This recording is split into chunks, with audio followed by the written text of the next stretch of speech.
కర్నూలు జిల్లాలో డ్రగ్స్ వద్దు bro cycle తొక్కు బ్రో కార్యక్రమంలో మంత్రి టీజీ భరత్ పాల్గొన్నారు. రాష్ట్రంలో డ్రగ్స్ నియంత్రణకు కూటమి ప్రభుత్వం కృషి చేస్తుందని తెలిపారు. సీఎం చంద్రబాబు నాయుడు ఈగల్ను ఏర్పాటు చేసి పవర్ఫుల్ ఆఫీసర్లను నియమించారన్నారు.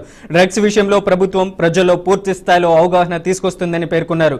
కర్నూలు జిల్లాలో డ్రగ్స్ నియంత్రణకు అన్ని చర్యలు తీసుకుంటున్నామని వివరించారు. ప్రతి ఒక్కరూ రోజు తప్పనిసరిగా వ్యాయామం చేసి ఆరోగ్యాన్ని కాపాడుకోవాలని సూచించారు.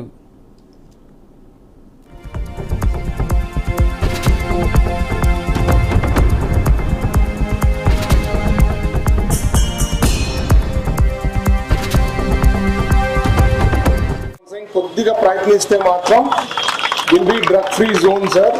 కొద్దిగా కష్టపడాలి. కొన్ని మీరు రివ్యూస్ రెగ్యులర్గా చేస్తే ఇంకా కొన్ని చోట్ల ఉంది, అది కూడా జీరో అయిపోతుంది అని చెప్పడం జరిగిందండి. ఐఎమ్ సో హ్యాపీ అండి. కర్నూలు డిస్ట్రిక్ట్ నెంబర్ 1లో అక్కడికి రీచ్ అవుతా ఉన్నాను. ప్రీవియస్ గవర్నమెంట్ అసలు పట్టించుకోలేదు, కల్టివేట్ కూడా చేయించారు. మన గవర్నమెంట్ వచ్చిన తర్వాత ఒక ఈగిల్ సంస్థ పెట్టడం, ఎవరైతే ఈ ఆర్గనైజేషన్ని పెట్టి డ్రగ్ ఫ్రీ స్టేట్ చేయాలనే ఉద్దేశంతో కళలు ఉన్నాయి చంద్రబాబు గారికి. అంటే ఒక ఆఫీసర్, మంచి ఆఫీసర్ ఆ పొజిషన్ లో ఉంటే అది పాసిబిలిటీ ఉంటుందని చెప్పి సెలెక్ట్ చేయడం జరిగింది.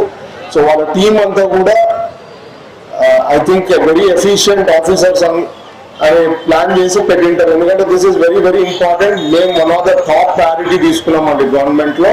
This is very very important cause కింద తీసుకొని చేయడం జరిగింది.